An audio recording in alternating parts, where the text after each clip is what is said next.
നിയമത്തിന് പ്രത്യേകതയുണ്ട്. കേവലം അക്കൗണ്ട് മാത്രമല്ല, ജോയിന്റ് അക്കൗണ്ട് ഉള്ള സ്ഥലമാണിത്.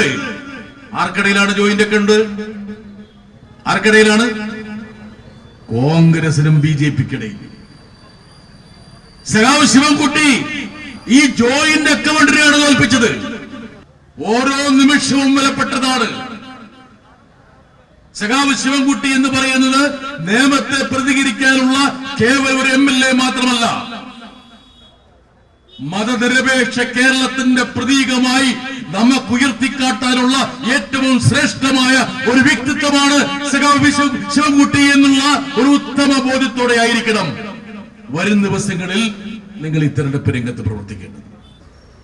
ഇന്ത്യയുടെ കണ്ണിലെ ഏറ്റവും പ്രധാനപ്പെട്ട ഒരു മണ്ഡലമാണ് നിയമം.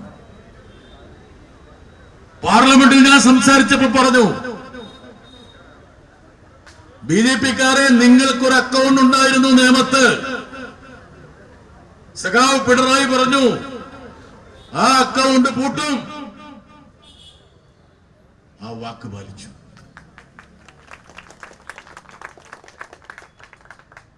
എങ്ങനെയാണ് BJP-യെ പ്രതിരോധിക്കേണ്ടത്? RSSന്റെ വർഗീയ രാഷ്ട്രീയത്തെ എങ്ങനെയാണ് ചെറുക്കേണ്ടത്? BJP-ക്ക് വളരാനുള്ള ഒരു തരി മണ്ണ് പോലും കൊടുക്കരുത് എന്ന് ഇന്ത്യക്ക് കാണിച്ചു കൊടുത്ത ഒരു ഭൂമിയിൽ നിന്നാണ് ഞാൻ നിങ്ങളോട് സംസാരിക്കുന്നത്. ഇനിയും വരും ചില ആൾക്കാർ ഇവിടെ ഇപ്പോ ശബരിനാഥന്റെ പേര് പറഞ്ഞു. BJP-യുടെ സ്ഥാനാർത്ഥി സാക്ഷാൽ രാജീവ് ചന്ദ്രശേഖരനാണ്. മൂപ്പറുടെ പ്രത്യേകത അറിയാം. അവിടെ ബാംഗ്ലൂർ വിസിറ്റിന് പോയ ആളെന്ന് പറഞ്ഞ ജോലി ചെയ്ത കൺസൾട്ടന്റ് ബാംഗ്ലൂരുകാരിക്ക് അറിയില്ലേ? അവിടെ എന്താ ഒന്ന് പറഞ്ഞേ, ഇവര് കേക്കട്ടെ. ആരാണ് മൂപ്പർ? ഉറക്കെ പറ, ഇവരെന്നല്ലേ കേൾക്കുള്ളൂ. രാജീവ് ചന്ദ്രശേഖരനെ കുറിച്ച് അറിയോ? കേട്ടിട്ടുണ്ടോ? വലിയ പൈസക്കാരനാണ്. ഏത് ധനവാനും ചെയ്യുന്നത് പോലെ നമ്മുടെയൊക്കെ ഈ തൊടിയിൽ ഒരു തെങ്ങുണ്ടെങ്കിൽ, സൂര്യപ്രകാശം ഉണ്ടെങ്കിൽ അങ്ങോട്ട് വളയില്ലേ? വളയില്ല ചേട്ടാ, ശരിയല്ലേ ഞാൻ പറഞ്ഞു? വളയില്ലേ? വളയോ ഇല്ലയോ? വളയും. അതുപോലെ BJP-യുടെ ഭരണമാണെന്ന് കണ്ടപ്പോൾ ഈ തെങ്ങ് അങ്ങോട്ട് വളഞ്ഞ് BJP-യുടെ ഭാഗമായി. അപ്പൊ കോർപ്പറേറ്റ് രാഷ്ട്രീയത്തിലേക്ക് BJP വന്നു. ഇപ്പൊ തെരഞ്ഞെടുപ്പ് എന്ന് പറഞ്ഞാൽ BJP-ക്ക് 4 M ആണ്. 4 M എന്ന് പറഞ്ഞാൽ ഇവിടെയുള്ളവർക്ക് പറഞ്ഞു കൊടുക്കണമെന്നൊക്കെ. Money, muscle power, media power, management. പണം, പേശിബലം, മീഡിയ. എന്താ കാരണം? മാധ്യമ പ്രവർത്തകരെയും മാധ്യമങ്ങളെയും വിലക്കെടുത്ത് പ്രചരണത്തിന് ഉപയോഗിക്കും. 4 മാനേജ്മെന്റ്.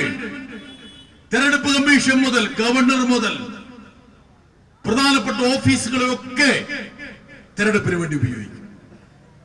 അങ്ങനെ ഒരു BJP സ്ഥാനാർത്ഥി ഇവിടെ മത്സരിക്കുന്നുണ്ടെങ്കിൽ ആ BJP സ്ഥാനാർത്ഥിയുടെ പിന്നിൽ 4 M ഉണ്ടാവും. ആ 4 M-ന്റെ പിൻബലത്തിലാണ് ഈ മണ്ഡലത്തെ റാഞ്ചിയെടുക്കാൻ വേണ്ടി രാജീവ് ചന്ദ്രശേഖരൻ ഇവിടെ വട്ടവിട്ട് പറക്കണം. നിയമത്തിന് പ്രത്യേകതയുണ്ട്. കേവലം അക്കൗണ്ട് മാത്രമല്ല, ജോയിന്റ് അക്കൗണ്ട് ഉള്ള സ്ഥലമാണിത്. ആർക്കിടയിലാണ് ജോയിന്റ് അക്കൗണ്ട്? ആർക്കിടയിലാണ്? കോൺഗ്രസിനും BJP-ക്കിടയിൽ.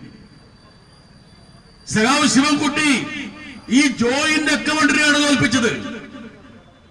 ഈ ജോയിന്റ് അക്കൗണ്ട് കാരണമാണ് സുരേഷ് ഗോപി ഇന്ന് തൃശൂരിനെ പ്രതിനിധീകരിച്ച് ലോക്സഭയിൽ അംഗമായത്.